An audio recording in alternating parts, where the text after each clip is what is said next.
Szóval bár nem úgy tűnik, most 2016.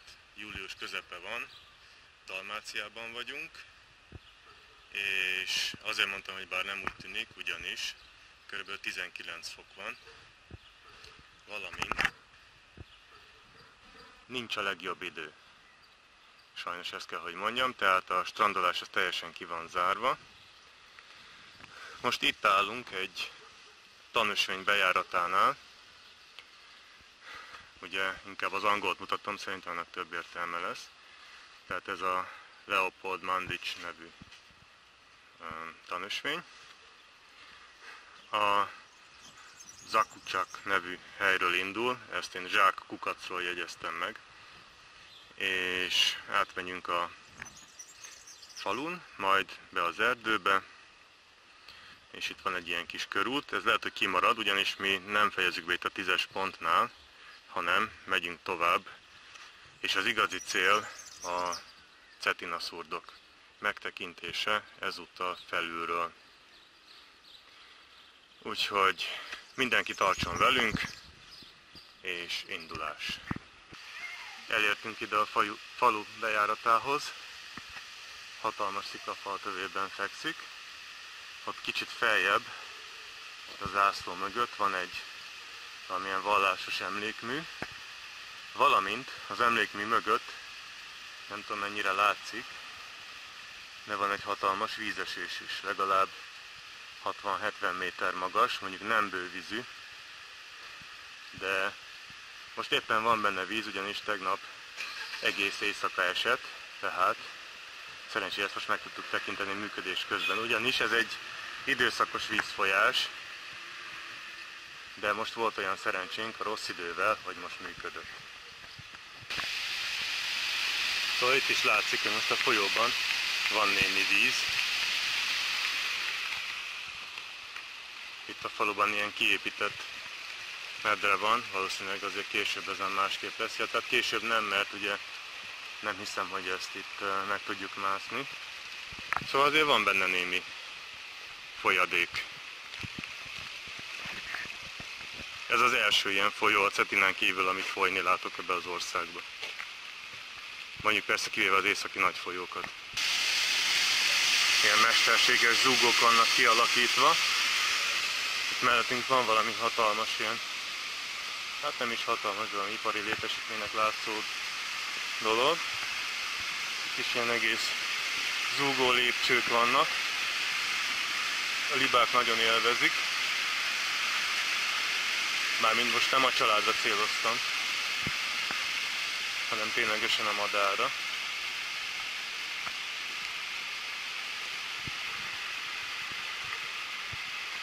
És ez pedig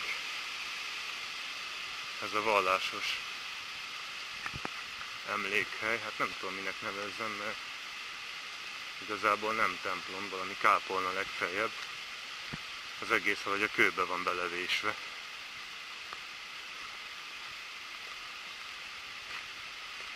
Tetején pedig a kereszt.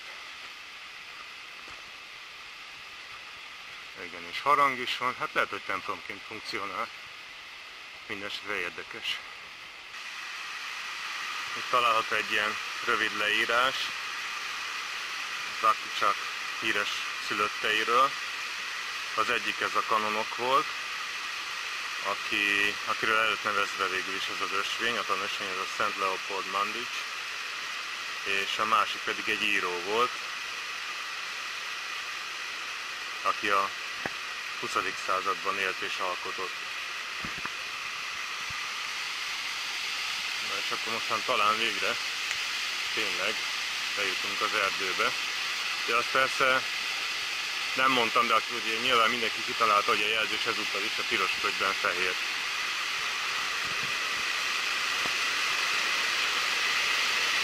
Zúgók sorozata továbbra is.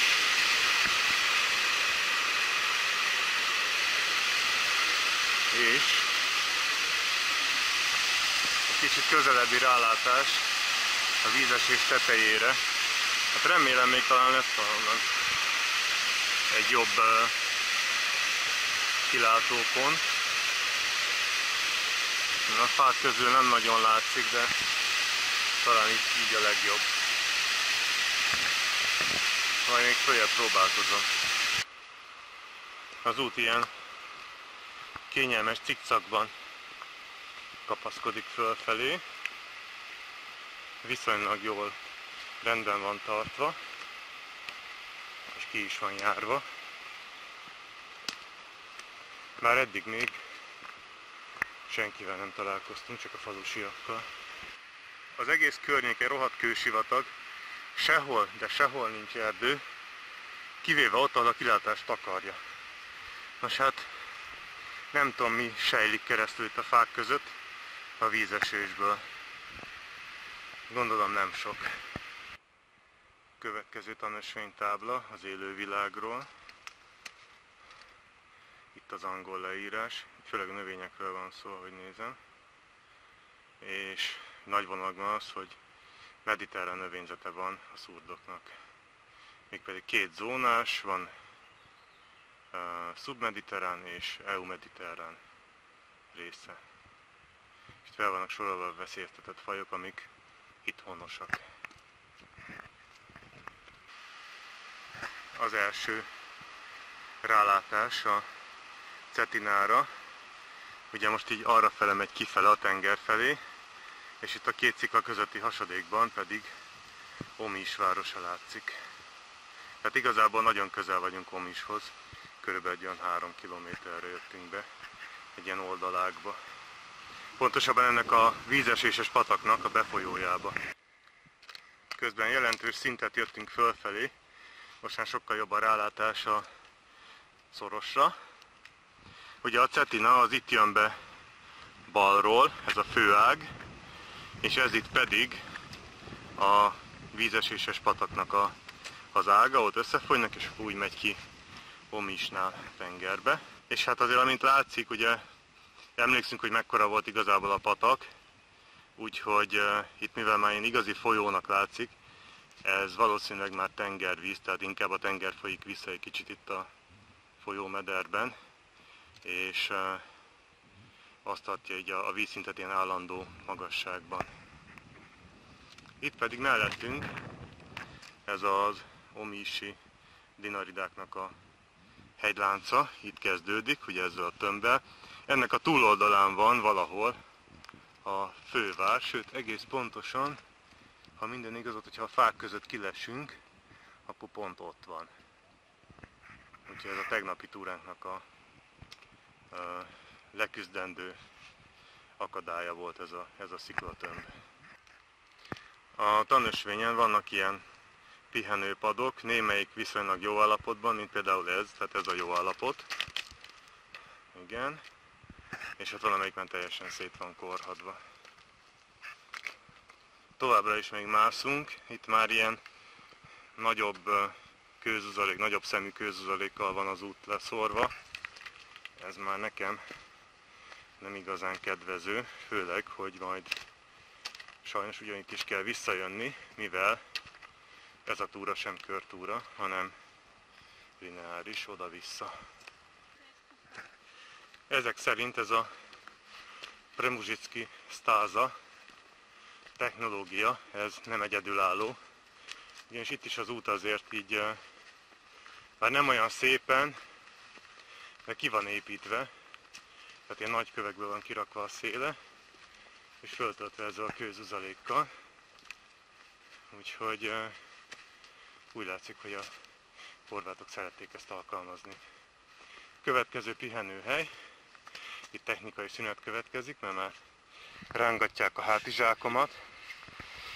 Tessék, pakolt ki. Én meg megmutatom a következő ilyen okító táblát. Ez a faunáról szól, mint azt látjuk, ugye itt van az angol leírás. Majd itt ez fénykép is berakva, hogy valaki el akarja olvasni, akkor el tudja. És hát halakról szól, ami furcsa, mert hát itt az időszakos cuccon kívül csak a Cetina létezik, ami állandó víz, ha minden igaz.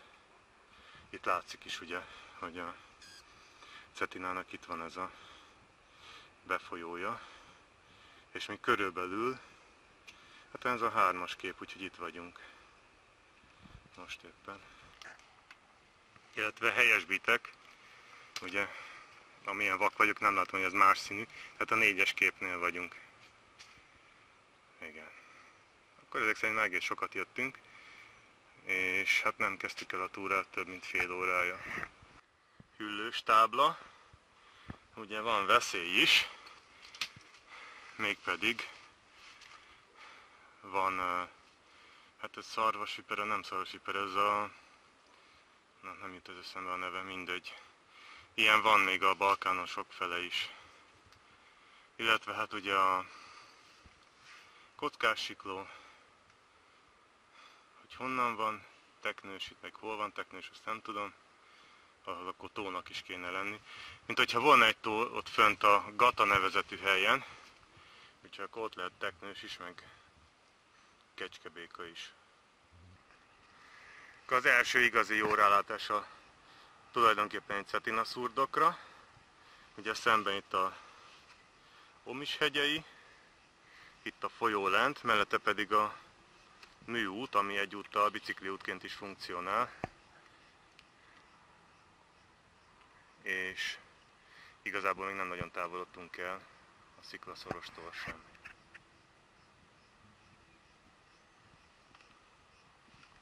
Illetve szerencsére a mi oldalunk sziklái már egyre alacsonyabbnak tűnnek, tehát azért haladunk fölfelé is. Itt viszont nagyon jól látszik az útnak az épített jellege. Nos, hát itt az út vonalvezetése azért megér egy misét. Nem semmi. Fú, mekkora szitakötő volt itt. Na mindegy, ez nem nagyon látszott, gondolom. Tehát térjünk vissza az útra. A mi oldalunk és a szemközti, alul a Cetinával. Valami hihetetlen, hogy néz ki. És hát ez itt már a Cetina szurdok előttünk. Az alján itt ott megcsillan a folyó, és hihetetlen sziklafalak merednek mind a két oldalon. Illetve itt-ott a sziklafal tetején építmények is láthatóak. Még azt, amikor közelebb érünk, akkor mutatom meg inkább. Kicsit elcsúfították ezzel a magas feszültséggel, de hát ezért gondolom kell az infrastruktúra. Következő 6-os tábla, ezúttal a madarakról. Húha, nem tudom, ezeket nem ismerem így fel. Nyilván csak az egzotikusabbakat rakták ki. De van uhu is, állítólag. Közben eszembe jutott homoki vipera, az a vipera, amit mutogattak itt rémizgetésként. Közben pedig igazán kinyílt a kilátás, egyre magasabbra mászunk, és most már a Cetina szurdok végét teljesen látjuk. Teljes pompájában látjuk.